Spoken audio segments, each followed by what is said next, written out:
So, like you say, either they need to just go all out, take massive risks, try and get in there, or they would need to play incredibly reactive and hope that TSM disrespects them and tries to close out the game too quickly and then capitalize on some mistakes. They've been putting together a lot of different comps than what we've been seeing the top-tier teams running is, you know, still getting the Poppy in the top lane, still seeing that rise from Zig in the top as they feel they can flex those champion pools. So maybe hit them with something regular we've been seeing, the Sivir comp, something that all of P1 can get behind and act on at the same time. Yeah, everyone run in at once. Smash usually has pretty good farm numbers, but has trouble getting damage off in team fights. Whether that's an individual thing or whether that's a team not zoning firm thing is always really hard to deduce.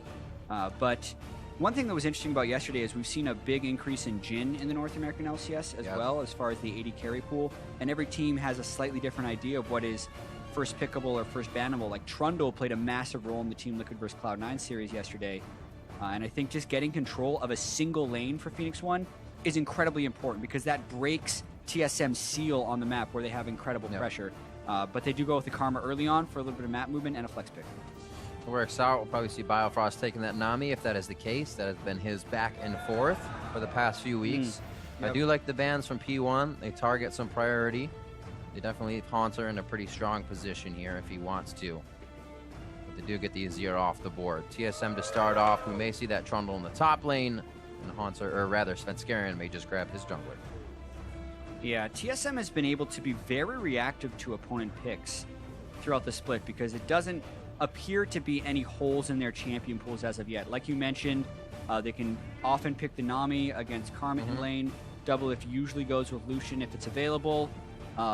Even if the enemy team picks something like Trundle, they've been able to pull a Swain against it, which takes away the Trundle's lane superiority. Here, though, they early pick two relatively generic things with Aurelia and Braum. That's true. What am I saying, Trundle? It's Haunter. It's either Swain or Aurelia.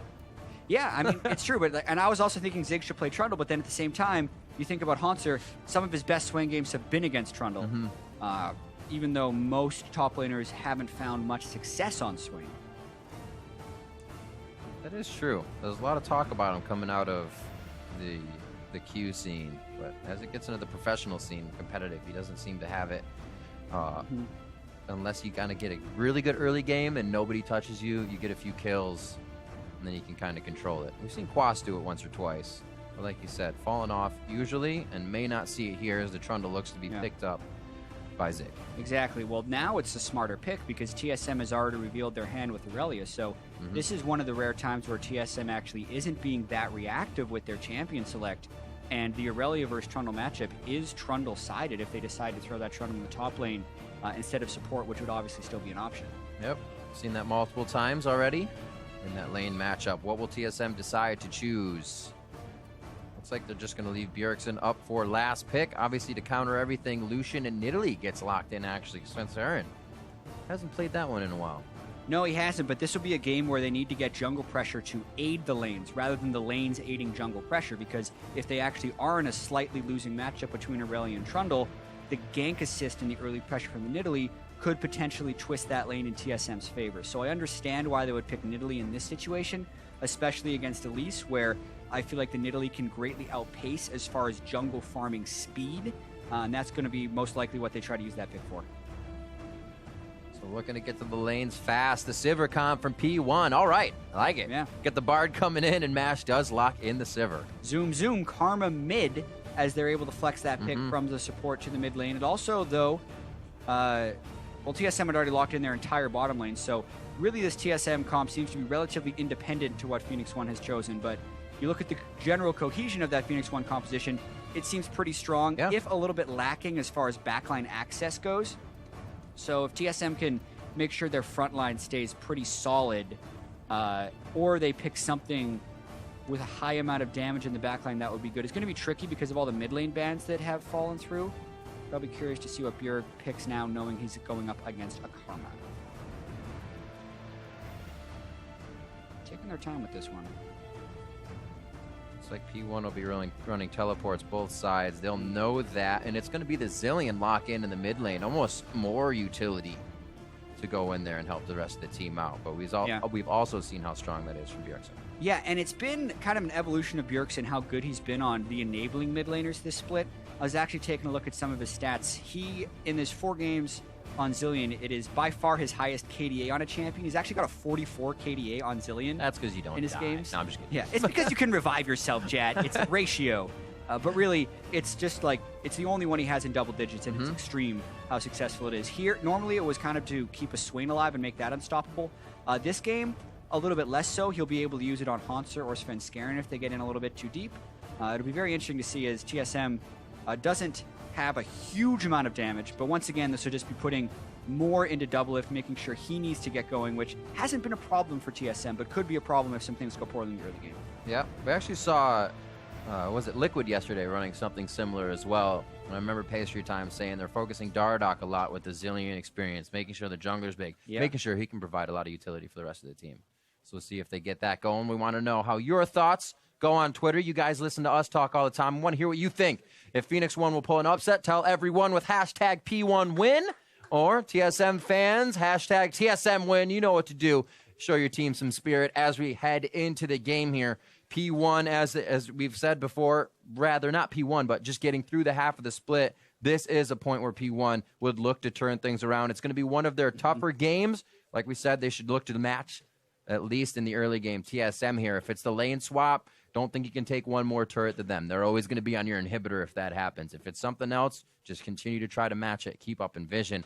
This is going to be a tough one. Yeah, unfortunately, there's a very small bug in the client that will prevent us from loading into the game immediately. We'll get that shortly. But yeah, Riv, this is another one of these games that is just, we overuse it, David versus Goliath. It's literally the undefeated team versus the winless team. If you add their records together, it's an even number of wins and losses. They've actually played exactly the same number of games as well, like not just matches. Right. Phoenix 1 has been able to pick up 3 game wins, where TSM has had 3 game losses, while they haven't been able to clinch a best of 3 on Phoenix 1 side, and TSM has clinched all of their best of 3s. So obviously a Herculean task for Phoenix 1 to try and come in, and I'm kind of with you that you would want them to be able to jump out to a very early lead and get control of some of these lanes, because that's where TSM has just been running over people. And depending on how this one goes, as we are about to jump back in, you have to think, if this kind of goes poorly for P1, do they start to focus solely on the bottom of the table? Look for that 7th spot, look to get themselves maybe a little bit higher if they can, but to get themselves safe. Oh, I agree with you, though, Riv, as we have one other pause. We'll get these tech issues resolved as soon as possible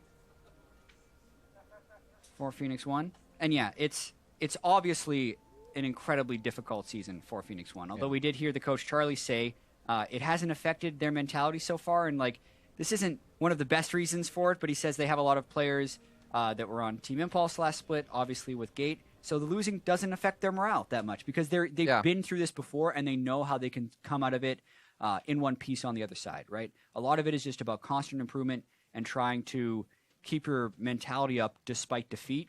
Whereas TSM, they've actually had some of the guys, at least in this iteration, that have been through some adversity before. Like Doublelift has been in the promotion tournament down 0-2 and almost been knocked out of the LCS, and I feel like that has kind of shaped his appreciation for being on quality teams. And like, they're a team that does seem to be reaping the rewards kind of the experience they've had so far in the LCS. And obviously it's easier when you're winning, but they seem to be in a very good place mentally right now. Because you look as well at the team, like you said, on Impulse, we saw Gate doing very well there. We've seen MASH doing very well in the past. But when they try to put it on paper, it seems like, yeah, those will work together. But it almost isn't synergizing the way you would think it. And that almost becomes one of the most difficult things to surpass, is when you're going over the same speed bumps and nobody's really there to say, hey, actually, we can do it this way. And it's not always the easiest thing in the world to do. You can't just say, hey, do this. Or, hey, let's not have a bad champion select. Sometimes those things just happen. It's very hard to pick yourself back up, especially when they reoccur, and you really don't get much of a chance to find a way to resolve those issues because they keep coming back at you again and again. Yeah, I agree. For what it's worth, I've heard very good things from the guys on Phoenix 1 about the organization. It's very supportive, so hopefully it's an environment for which they can grow in the future. But as we said in the game intro, they'd make a pretty huge statement if they could somehow pull off an upset here. Absolutely. Especially how valuable this time becomes playing Team SoloMid 8-0 right now. Obviously going to learn a few things in the game. We'll see what P1 picks up here in game 1 of this series. Obviously going to get the deep wards in. P1 will respond as well, so no blind lane swaps, if they can avoid it. Yeah, and it's definitely TSM who very quickly goes for the wards. Bard is always a really difficult champion to lane against early on in the 1v1s, but Sivir not so much. So like, this is a situation where I feel like TSM would have the confidence in their ability to lane any matchup, but maybe they're just going to try and use their team play in this particular match to just outpace Phoenix One. Phoenix One is a team who hasn't been able to keep up with lane swaps very well. They haven't been able to play the early game very well. So instead of relying on Anori getting off good ganks or something, TSM's just going to try and normalize the map almost as much as possible and just play a clean lane swap game.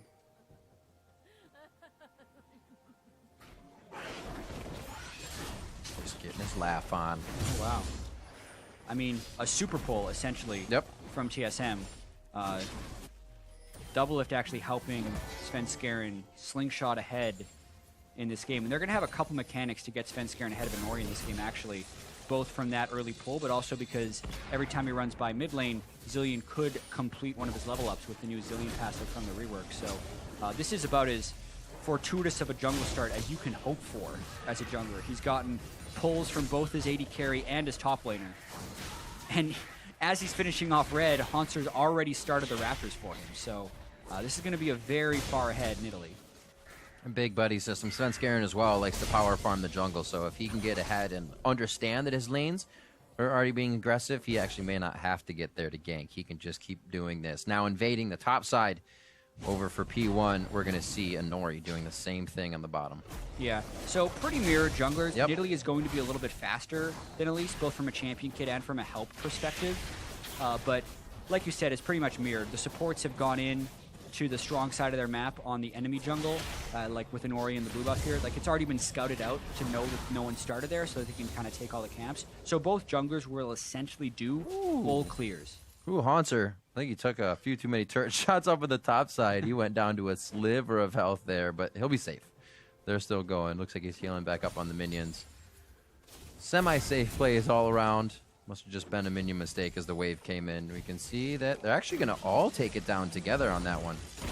Yeah, varying degrees and solo of for gold Zig. share for these guys, whether or not they give all the gold to the top laner or whether or not they share it a little bit with the marksman. See if there's any type of item break points they want to get. One thing that allows Doublelift to do is pick up double longswords, whereas Mash has picked up a cull very early on. So if this does actually swap back into a place where the 80 carries are in lanes together, Doublelift would be able to bully pretty heavily with his double longsword instead of just a cull. It seems like Team have foregone the banning his Lucian, realizing it was all a ruse. Yeah. Doesn't need to be banned.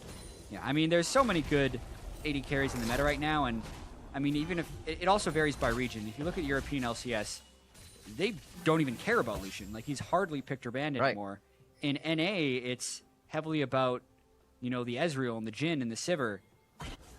So, like, Lucian is a generically decent AD carry, but by no means can you say, like, oh yeah, this guy's just OP. It's just something Double is very comfortable with, and it fits into a lot of different team compositions. So it works to TSM style.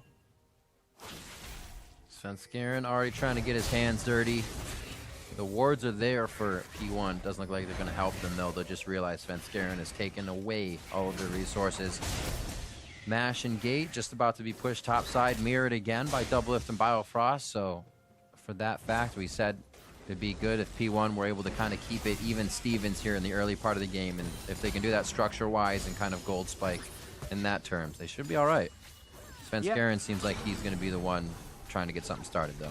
Yep, I think it's still just a bit of a farm off, and Ori did have to give that one Raptor camp off, but he's really just one camp behind Svenskeren, which isn't bad as an elite. The turrets are trading at a very even rate.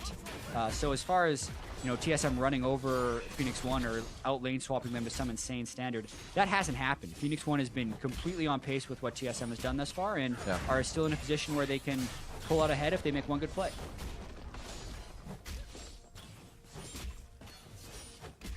TSM is tanking the minion waves as much as possible. It's actually a fairly greedy yet efficient way of doing this lane swap. Like, this assumes that no one is even close. And TSM didn't actually have wards in the red buff right there, so that was a very dangerous play that Doublelift just made. If Anori had been super greedy, he could have very easily just, like, snuck in, flashed, and, like, pressed a couple buttons on Doublelift to get a kill. But unlikely, because that would have been a risky play, and this is a fairly safe play to lane swap. This is where TSM is going to cash in that tempo advantage from Svenskeren being slightly ahead, and the fact that they swap bottom first, so they get the mountain grade. There was a post that they don't get many elders, but they've definitely switched to a team that gets a lot of early dragons. The swap always being in their favor, or making sure it is. And they're able to come away with the first mountain this time. Very successful for them. Let's see where they decide to move for this. 50 to 50 in the mid lane, as that only got literally level 1 pressure, and we haven't seen anything else since. Yeah. Level 6 is just being hit there. Haunter's level 3, as he's now heading up against Mash, and Zig is 4 as he returns to his top side lane. And they're actually starving for CS a little bit too here with the pressure they were giving junglers in the early game. Yeah, they just continue to swap back and forth, which is a little peculiar because I feel like Doublelift and Biofrost could start getting aggressive, and Haunter moves up a little bit too far. There's a chance he'll have to flash the next Cosmic Binding from Gate. Yep. Or even just an auto tech. That was good, yeah. Anori wants it. Good hit. Oh, the step back, it's the boomerang that comes through, though. First blood going over to Mash with the flash and ignite blown. And Nori also blew his summoner. Yeah, Haunter really greeted for some CS in that lane. Has to use his summoner spell as well as falling, and that gives first blood to the 80 carry who started Cull, which is very fortuitous for Phoenix One and can allow Mash to get potentially a decent gold lead early. Just a little love tap to the mid lane. Yeah, and just like that, the map pressure is gone as well because they burned so many flashes and Svenskeren had to give way that TSM's entire blue buff side of the jungle is warded now. Anori had picked up his Tracker's Knife and Gate had already picked up his Sightstone from the lane swap, so as soon as they got that window of map pressure, they completely covered it with wards, which will buy them map pressure for the duration of those wards, essentially. Also realizing the top laner, Zig probably saying, I'm low, he's got to be low. We should take him down. We said he was level 3 to Zig's level 4, so Mash also on top of that with the run-in. Now it's going to be a bit of a CS discrepancy between Team SoloMid's top laner and P1. We're actually seeing, coming up on 8 minutes, a 600 gold lead for P1. All said and done, lane matched up between CSD at 10 up. TSM is up 1.2k. It looks like P1 may be able to stop that for once. Yeah, that's TSM's average gold at 10 Yep. has been 1.2 thousand. That doesn't look like it's going to be the case, at least for this game against Phoenix One. And that's because Haunter went overly aggressive when they didn't have vision control. And this does throw TSM's early game plans a little bit out of whack. We just saw Svenskeren, invading, doing his normal thing, trying to live in the blue buff area. But the rest of his team was in base. And now, because this side of his jungle has been completely littered with wards, while he will be able to continue farming, it gives the rest of Phoenix One a lot of freedom to push up lanes. Like, I actually think this is a minor mistake. Speaking of which, Mash should be pushing another wave for sure. They just saw all of TSM in wards, and Drake isn't even up right now. So Mash should have pushed that wave. It was a free wave of farm, and it would have created pressure. Instead, though, he's running bottom lane. That's their call, possibly saying we don't have enough wave clear to do this, but it doesn't even seem like TSM's going to be able to activate. Knowing that Mash is gone, maybe they hesitate now. Yeah, there's a chance that they were just worried about the 5-man dive. TSM's been doing a lot of that. But that's the respect you see some teams giving and some teams saying, we can forego that, keep pushing that top lane like you were saying. Exactly. Why get the deep wards if you're not going to put pressure on the other side of the map when the team reveals themselves in the wards?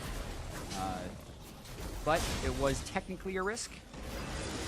They didn't want to take it since they already had the first blood. Never a good game for the opposing team when Bjergsen gets a mid lane without any pressure. He's been able to do just about everything he wants, almost getting the Rod of Ages finished now to the Athenes on Tyrion's Karma. We haven't actually seen action from either of them contributed to these fights, as the other blue is traded over. So I bet you more farming here in the mid lane. Yeah, I still really don't agree with this item choice from Pyrion. He does it every game, but it looks like we're going to have a bit of a tango in the bot lane. It's done. Bit of a bind, very nicely done. Yeah, so this is something that Phoenix One continually does.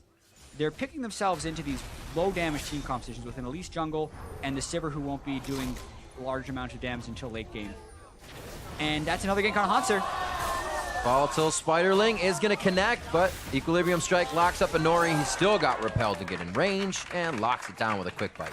And they don't have the vision control to allow Haunter to be as greedy as he is in these lanes. So they're punishing him very well with the ganks. The other side of TSM still has to be careful against Mash and Gate. I'm so surprised they're making it look clean, too. No real follies in these going in. Binds are hit. Maybe a few flashes for the first one, but P1 keeping control of the map here and actually causing teleports now to come in from TSM. to be wasted in defense. Not wasted, but used in defense. Now with one teleport down, they try and TP into the bottom lane. This made the Temper Fate actually is enough. That's going to be Doublelift going down quickly. He's back up with the Chrono Shift, and they're onto Zig. Biofrog's actually able to get out of range with the Stand Beside Me up, or I should say Unbreakable, and a double kill for Bjergsen. After saying we haven't seen much from the mid lanes, it seems like Pyrion is getting chased out, and P1 try to bite off more than they can chew. After a top lane engage, they lose a lot in the bottom lane. Wow, and the idea of that play for Phoenix One was actually very commendable. They see the teleports burn to the top side, double TP down to the bottom side, make a fight the TSM count at number, but when Bjergsen teleported in time for the revive onto Doublelift, as well as the kill, it just kind of backfired, but now TSM may have overstayed. Biofrost looks like the for sure death. Oh! Doublelift, just help him run. Loop-de-loop. Oh my goodness, that escape. Very sneaky. When it's all just out of range, everything. Unfortunate for Inori there. And we'll see this play one more time. If they had Temper Fate here, much different story. Perfectly timed double TP, actually. They come in exactly the same instant, but the double bomb ends up getting a kill and a 4-man stun, whereas Doublelift gets revived to full health. So really, that kind of goes to show you the power of Zilean when you get maximum value out of all of your spells. AoE on the 4-man stun as well as the revive on the one target that was focused, and that gives time for Svenskeren to come over. Doublelift is able to pick up the kill, and the kill distribution is also very ideal for TSM. 3 kills to the mid laner, 1 to the marksman. It's crazy how it happens in Team SoloMid games like that. Even when a team has a slight lead, it seems like there's one collapsing fight where you say, yep, that's when it happened. 12 minutes in when TSM teleported bot lane and they just got a bunch of kills back. We're down a little bit, now up 1,000 gold. Yeah. And we'll have the confidence to start controlling the map here. Hopefully P1 does not hesitate because they're playing quite well. The 2 kills on a Haunter looked like they were starting to break TSM's control of the map, but really, Phoenix One invests all of their stuff in a double TP play that is just perfectly stuffed by TSM, and like you say, it puts them right back into it. Now Bjergsen with the 3 kills, completed Rod of Ages, is working on more. And Doublelift is going to be working up towards his Lucian items when they had a chance of starting to shut him down as well. Like, that play was very much a breaking point. If the play works for Phoenix One, they could have actually gained full control of the game, but TSM was undeterred by the early deaths of Haunter and were able to turn it around very well. And it felt like it would have been a smart play too. You have Haunter's TP down, why not try it? This is our upper hand. The idea was smart, it's just the execution wasn't. Bjergsen and TSM outplayed it. Phoenix One grouped up for 4-man double stun. It's one thing TSM has been always good at is reacting to plays very fast. Looks like they're going to start reacting to throwing more wards down. Pink wards are set up in a place that can somewhat be defended by P1, so they'll get some good value out of those. But it looks like TSM is going to start threading right through those pink ward areas and really not even giving vision. Let's go back to what was working, says Phoenix One. Oh, when you counter your teammate and you didn't want to? Unfortunate, the repel's there, but the Q has been used. The flash just in range with the Subjugate on is able to drop Haunter. Get his flash once again. Yep, he's continually trying to get the minion wave before he has the safety of his turret without deep wards. And normally, for most of the split, this has been working for TSM because Svenskeren has usually been giving him vision of the enemy jungler, but Inori just hasn't been running into Svenskeren, and then Haunter isn't respecting it. Ideally, like Phoenix One was going to be up there anyways because of the giant wave that was about to crash into the turret, and then he'd be dove at the turret. But Haunter's making it too easy for Phoenix One. Yep. He's giving them the ganks before they even need to do it, and he's not even making them dive the turret for it. They need...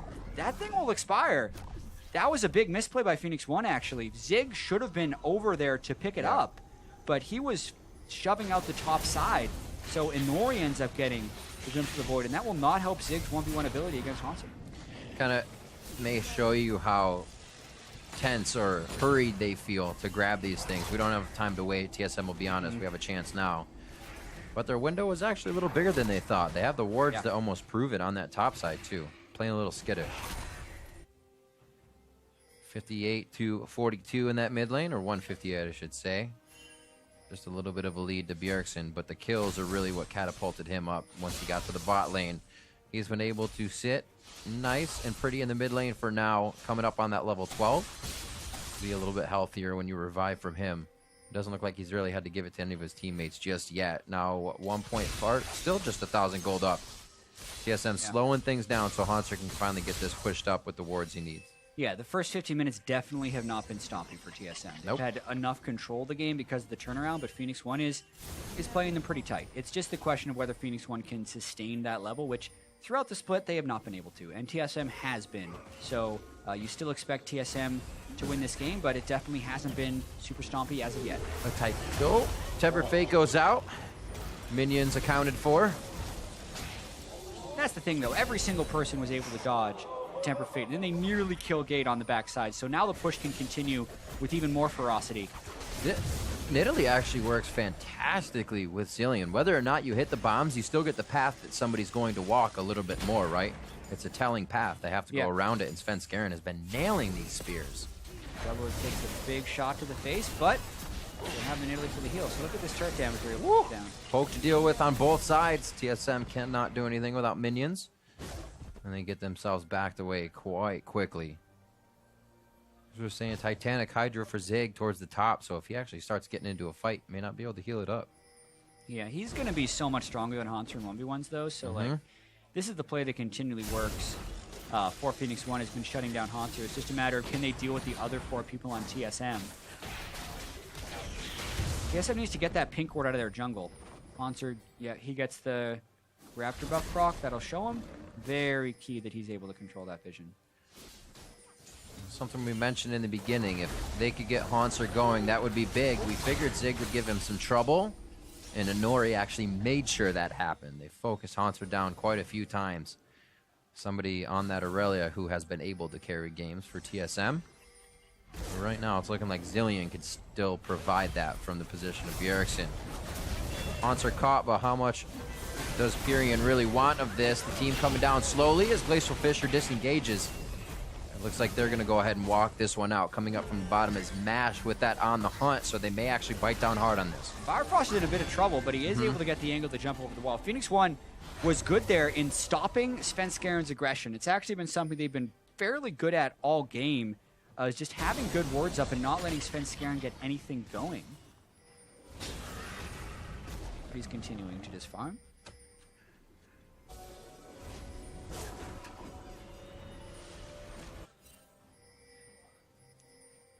It's a lot of darkness in that jungle right now. There are a lot more pings than there is people walking in. This They're is all really pretty dangerous much for afraid. Sven, actually.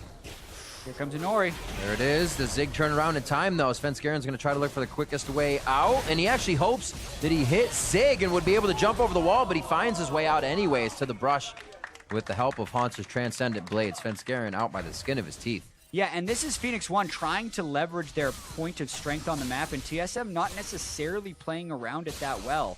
Haunter's still behind Zig. Svenskeren comes in blind, nearly gets counter-ganked. Inori very close to being able to burst out Svenskeren. If Zig could have just collapsed down in a little bit more of an efficient fashion, they could have had it. Now they're going for Haunter yet again. He just is not playing cautious enough. And usually when you see this, TSM is in a position to take more turrets, to do something. But they're actually pushed out even. That kill goes over to Gate, unfortunately, but a kill is a kill. Yeah, and I mean, Haunter had this huge wave crashing, but literally all Zig did is just wait in a brush, let him run by, and Haunter is making so many unsafe assumptions. We've been mentioning all year how TSM has been playing risky and getting away with the risk, but that's, like you say, because they have the small risks happening on every part of the map at the same time. So the other team was punished for punishing a risk. That's just not the case this game, and Haunter has been killed 4 times. Look at this. A bit of a 2v1 in the bot lane. Mash taking out the CS before Doublelift can really get any more damage done. They're not looking to dive him either. TSM realizes they're losing a bit of control, so we see them back up. Dragon in another 30, so they're going to grab that. Now Haunter's going to have to deal with Zig once again, back up to the turret. Yeah. And at the moment, TSM doesn't have anyone who's going to be able to deal with this Trundle. It even harkens back to Champions, like where we said, Trundle could be a big thing if TSM doesn't pick Swain against it. Gonna get this turret, though. This is the one thing P1 has to be careful of. Don't be one-dimensional. Make sure you can still control the middle of the map. Make sure you can still control everything else. Is this going to be a solo kill? Bjergsen's Chrono Shift is up, so he will use it to come back. Mash has to be careful. The rest of TSM has been pushed off in the mid lane. Mash tries to go forward. Bjergsen's going the same way. And they're actually taking each other out there in the Retribution kill. And now it's going to try to be the trade to P1. TSM looks to get a bit more out of this, but Svenskeren cannot connect. with the spear. Yeah, really awkward fight right there as Bjergsen got siloed off from the rest of the team, and I think Mash did mess that up a little bit. He's unable to check his auto attack on proccing the ultimate from Bjergsen. He ends up popping the revive and then is finished off by double lift while he's waiting around for Bjergsen to come back up again. So they do get the kill, but Mash loses his own life, and unless they can get some mid lane pressure off this, it's not really a positive trade. Oh, this could be a positive trade, though. Oh, dear. Svenskeren, he's been trying to do a lot for the top lane, be there for Haunter. Now is he going to be going down for troubles of warding? The team's there to back him up, though, and TSM, they're all going in on the bad choice play, but that makes it a better one if everybody's behind it. 22.5 minutes in, TSM continue to find positive plays in when their team goes down first. Yeah, crazy, actually, that, again, Svenskeren is just in this really foolish situation, and you can't say all planned there, but TSM burns the teleport of Bjergsen and is able to turn it around quite effectively. Now Haunter, because he's picked up 2 kills from these previous fights, is actually in an okay spot. He's kept his farm up while dying all those times. It's actually equal gold to Zig with Cloud Drake coming up yet again. Plus they have a teleport advantage, so TSM can actually control this. Gold lead slowly growing as well. TSM is going to be a lot more confident to get forward wards down, more plays, more picks. See if Svenskeren can help Haunter out. He's pushed up on the top, but more action down in the bot lane here. Pyrian has himself a little too far up, and nobody's going to be able to help him. Yeah, and Double Lift is starting to get very fed once again. 303 and his items are completed on Lucian, but this is bold. No Drakes, low level, 22-minute Baron. They said that stings. Yeah, and they back away. That's going to be a big time investment, actually. TSM's now able to push the mid and the bottom lane. I think that's what they were worried about when they started as well. We're losing inhibitors if we do this. Oof, TSM's always ready. If you're not on the map and they're not going for an objective, your inhibitors or your turrets are falling.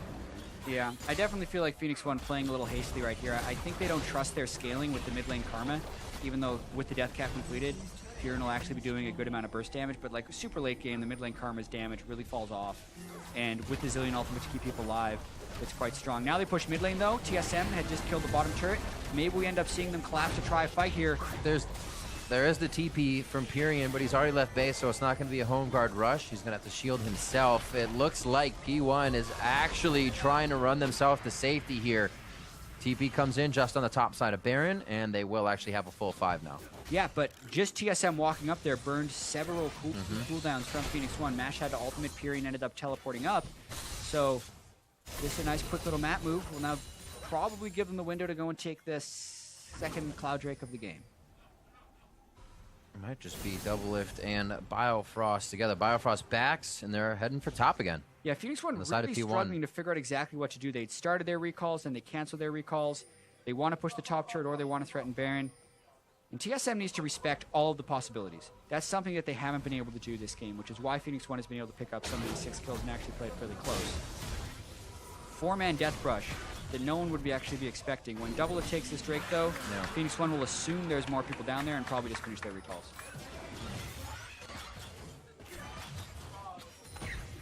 Unfortunate.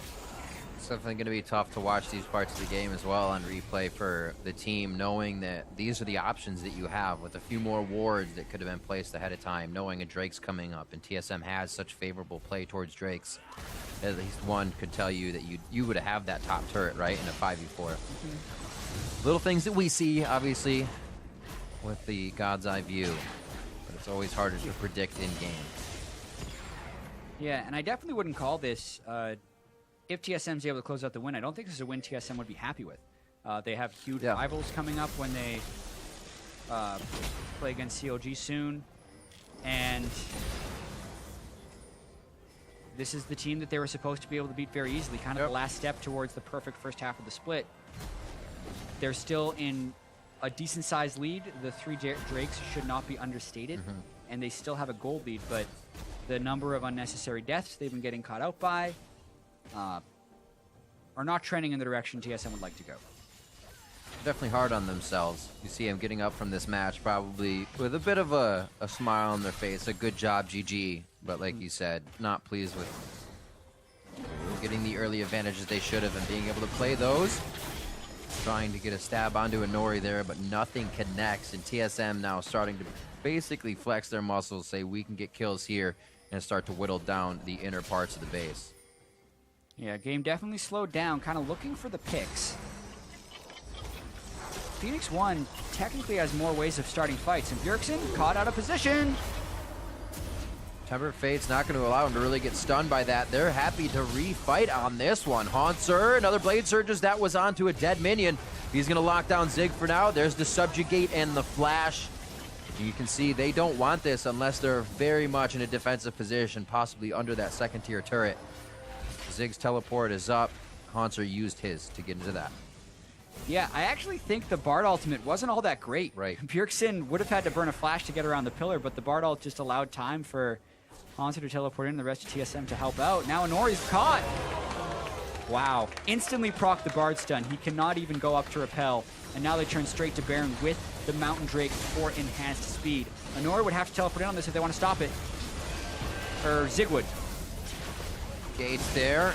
No jungler to steal. Cosmic Binding. The TP is actually at a good time, forcing TSM to stop and focus the kills. They're going to go for the fight. 1800 onto Baron. That's going to be Zig going down. And looks like Baron could be perfectly fine here. Sven's going to smite, and they are going to be going for the fight. Bjergsen looking for a double, but he knows he doesn't have the time just yet. He needs a new front line, so he backs up. Gives the speed to Sven with a bomb to carry that one in feline-like. They're on to Mash. He's way too far forward, and he gets taken down by Haunter. And TSM continue to grab at that fight with extremely low health.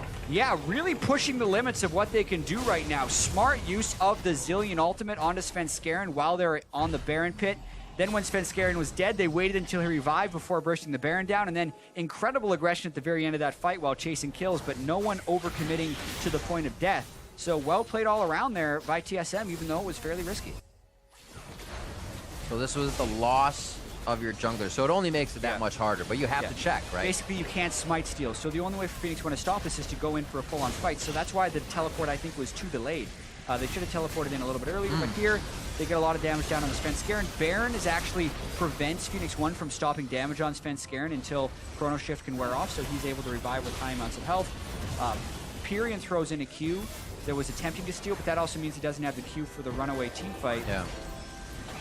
And then Sven flashes in with the bomb on him, but cannot let the bomb detonate. Now double lift. He's gonna need some help. Ooh, Bjergsen makes it in. Chrono Shift in. That was just after his TP. Bjergsen gets there just in time, and they're gonna keep pushing forward once again. And clearly TSM has a hold on the game now. Rinse and repeat is their motto, and they're gonna keep going for these outer turrets. They weren't able to finalize the one in mid, but they have a wave coming up here for the top tier.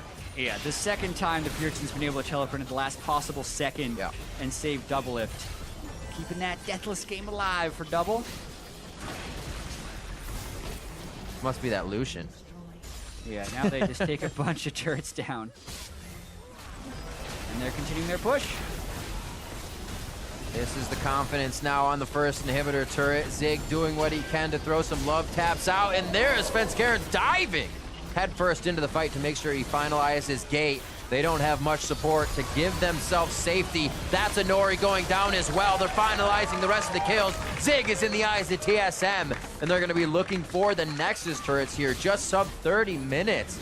It seemed like P1 held on for quite some time, and then TSM took right over. Yeah, TSM sensed weakness. They turned on with their team composition. Bjergsen and Doublelift had the right kill distribution, and the guy who started the game 0-4-0 is actually tied for the most kills on the team, as Haunter's been able to pick up some kills on the backsides of these fights. And I think this is a 30-minute win. It's going to be a 30-minute win for TSM, 15-6, with just about a 10,000 gold lead. First game of the series going over to TSM.